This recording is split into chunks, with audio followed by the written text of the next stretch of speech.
Hello সবাইকে, কেমন আছো সবাই? আশা করছি সবাই খুব ভালো আছো আর ঈশ্বরের কৃপায় আমরাও ভালো আছি। আজকে সকাল থেকে শুরু করলাম ব্লগটা, আশা করি তোমাদের সবার ভালো লাগবে। আর সকাল থেকে সব বাসি কাজকর্ম করে আগে বাসনটা ধুয়ে নিয়ে সব জল ঝরাতে দিয়ে দিলাম। তারপর দেখলাম এই বেসিনটা খুব নোংরা হয়ে আছে, তো ওটাই একটু পরিষ্কার করে নিচ্ছি।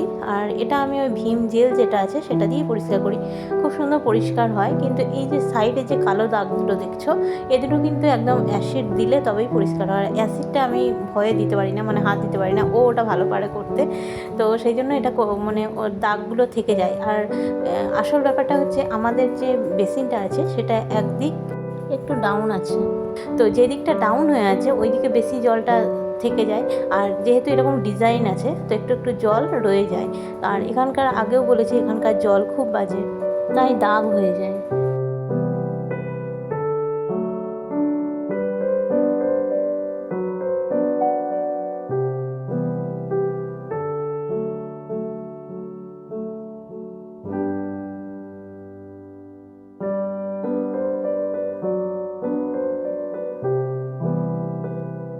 আর এটা যেহেতু প্লাই দিয়ে বানানো, তো সবসময় এরকম জল পড়ে থাকলে মুছে নিতে হয়, তা নাহলে প্লাইটা নষ্ট হয়ে যাবে।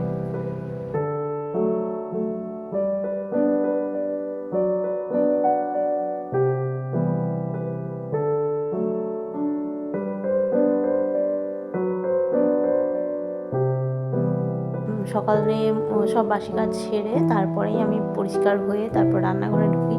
এটা জানো প্রতিদিনকার কাজ এটা আমার, যে বাসি কাজ সারা না হলে আমার কেমন একটা লাগে, কারণ আমি চাই পুজো করার আগে ঘরটা পরিষ্কার করে নিতে। আর সেই জন্যই সকাল সকাল উঠে আগে আমি বাসন টাসন ধুয়ে তারপরে ঝাঁট দিয়ে ঘরটা মুছে নিই, মানে হালকা হয়ে যায় আর কি। তারপরে হাতের কাজগুলো তাড়াতাড়ি সারা হয়ে যায়, তারপরে আমি ফ্রেশ হয়ে রান্নাঘরে ঢুকি।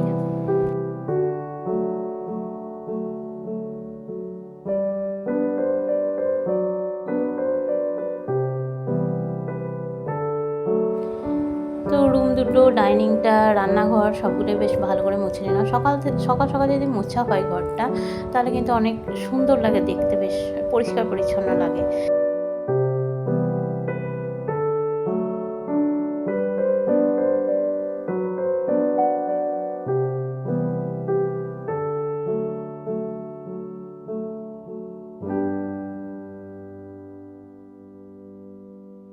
আর সোফাটা, ফ্রিজটা একটু সরিয়ে নিলাম, কারণ হচ্ছে এই যে জায়গাটা দেখছো রান্নাঘরের, ওখানে আমার পর্দা দেওয়া থাকতো আগে। আগে আমি পর্দা দিয়ে রেখেছিলাম, কিন্তু যখন থেকে রান্নাঘরের কাজটা হয়েছে, মানে মডিউলার কিচেনটা হয়েছে, তখন এটা খুলে নিতে হয়েছিল। তো সেই যে খুলেছিলাম তারপরে আর পর্দাটা দেওয়া হয়নি। কিন্তু এখন যেহেতু ভরপুর রোদটা এদিকে আসে, তো তখন মনে হয় যেন একটু পর্দার আড়ালটা থাকলে ভালো হতো। সেই জন্য আবার পর্দাগুলো আমি বার করলাম। এগুলো কেচে খুব সুন্দর করে রেখে দিয়েছিলাম। এবারে আমি এগুলো বের করে তারপরে এরকম রডটাও রাখা ছিল, তো সব নিয়ে আমি আজকে এই পর্দাগুলো লাগিয়ে দেবো। কারণ দুপুর টাইমে এই ডাইনিং প্লেসটাতে আর থাকা যায় না, আমাদের এত রোদ আসে। কারণ আমাদের ফ্ল্যাটটা যেহেতু উত্তর পশ্চিম, তো পশ্চিমের রোদটা যতক্ষণ সূর্য অস্ত না যায় ততক্ষণ রোদটা আসে। আর এখন তো পশ্চিমে কতক্ষণ সূর্য থাকে বলো। তো সেই জন্য আমি পর্দাটা এখানে লাগিয়ে দিচ্ছি। দুপুর টাইমে অন্তত এইখানটা তাহলে ছায়া থাকবে।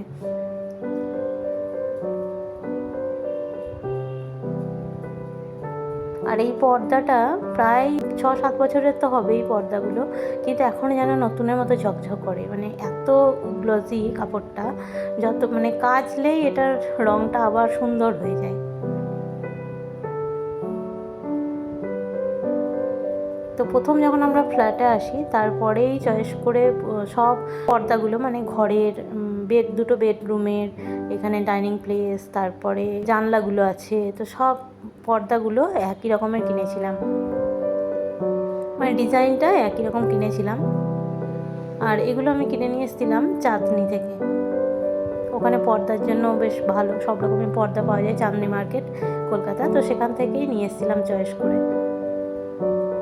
আর তখন থেকেই এগুলো টাঙানোই ছিল। মাঝে একবার খুলে, মানে একবার দুবার খুলে কেচেছিলাম, কিন্তু এবারে যখন কাজটা হয়েছিল ঘরের, তখন সবগুলোই আমি খুলে রেখে দিয়েছিলাম। তো এইভাবে পর্দাটা দুপুরবেলা দিয়ে দিই, আর দুপুরে দিয়ে দিলে আর রোদটা এদিকে আসে না।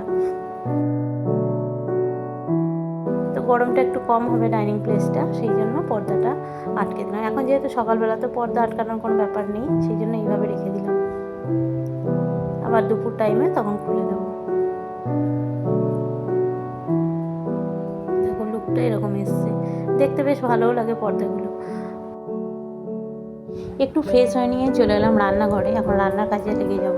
প্রথমেই মেয়ের বোতলটা খালি হয়েছিল, যেহেতু স্কুলে যাবে, তো ওর বোতলে 1 বোতল জল আমি ভরে রাখলাম। এখন ওকে 2 বোতল করে জল দিতে হয়, একটা এমনি জল আর একটাতে গ্লুকন-ডি। এখন যা গরম পড়েছে, তো গ্লুকন-ডিটা অতি অবশ্যই দেওয়া দরকার সব বাচ্চাদেরই।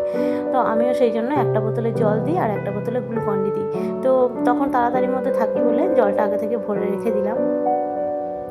তারপরেই চালটা ভেজাবো ভাতের জন্য, ভাতটা বসাবো, সেই জন্য চালটা নিয়ে নিলাম। আর এখানে ভাত বসানোর জন্য বাটিতে জলও নিয়ে নিয়েছি। ইন্ডাকশানে চাটা করে তারপরে আমি ভাতটা বসাই সবসময়, কারণ ভাতটা বসিয়ে দিলে তখন আর চাটা হয় না। আর ইন্ডাকশানে চাটা খুব তাড়াতাড়ি হয়, গ্যাসের ওভেনে যতটা দেরি লাগে ইন্ডাকশানে কিন্তু খুব তাড়াতাড়ি চোখের নিমেষে চা হয়ে যায়। তো সেই জন্য চাটা আগে করে তারপর ভাতটা বসাবো। আর আমি চালটা 10 মিনিট রেখে দেবো, আর ততক্ষণে জলটা গরম করতে দেবো। তো চালটা বেশ ভালো করে ধুয়ে নিলাম। তারপরে হচ্ছে একটু চা বসিয়ে নিলাম। আমার আর মেয়ের জন্য 2 কাপ জল দিয়ে চাটা করে নিচ্ছি, কারণ মেয়ে উঠেছে, ও পড়তে বসেছে, আর ওর তো এখন ভাত খেতে দেরি আছে। তো সেই জন্য ওকে একটু বিস্কুট দিয়ে চাটা দেবো। আর ক্রিম কেক আর বিস্কুটটা সকালবেলা ওকে দিই, যাতে অম্বল গ্যাসটা না হয় মিষ্টি বিস্কুট খেলে। সেই জন্য ক্রিম কেক আর 2টো দিয়ে চাটা দিয়ে লিকার চা। আর আদা দিয়ে দিলাম একটু, আদা দিয়ে চাটা বেশ ভালো লাগে সকালবেলা।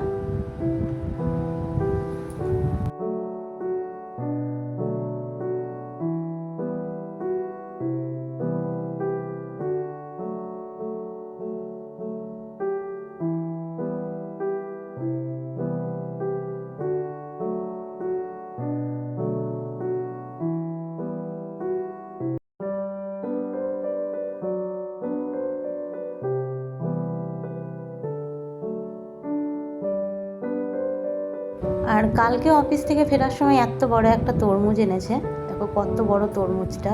আর সেটা কাটার জন্য আমাকে চপারটা লাগাতে হলো, তা নাহলে এটা পারা যাচ্ছিল না কাটতে। তো এখন দুপুরবেলা ভাত টাত খেয়ে ও অফিসে যাবে, তো তার আগে আমাকে বললো যে তরমুজটা একটু খেয়ে নেওয়া যাক, কারণ রেখে দিলে তো শুকিয়েই যাবে। আর তোমরা বিশ্বাস করবে না, আমি এত বছর ধরে তরমুজ মানে কাটছি খাচ্ছি, কিন্তু এরকম লাল তরমুজ আমি বোধহয় এই প্রথম কাটলাম। যেমন দেখতে লাল, ঠিক সেরকমই মিষ্টিও ছিল। তো তরমুজটা সত্যিই খুবই ভালো এনেছে, একদম দেখো তোমরা, তোমাদেরই দেখে লোভ লাগবে, মানে যারা ভালোবাসো আর কি তরমুজ। আমি তো ভালো লাগে, গ্রীষ্মকালে তরমুজটা খুবই ভালো লাগে। তো এই তরমুজটা এতটা লাল হবে ভাবতে পারিনি, কিন্তু খুবই সুন্দর তরমুজটা, আর মিষ্টিও ছিল ভালো। তো আমি তো ওইভাবে নিয়ে নিলাম, আর ওকে আমি এরমভাবে কেটে কেটে দিচ্ছি, কারণ হচ্ছে ওইভাবে বড় ফালা করে দিলে খেতে অসুবিধা হয়, সেই জন্য ছোট ছোট পিস করে ওকে দিয়ে দেবো।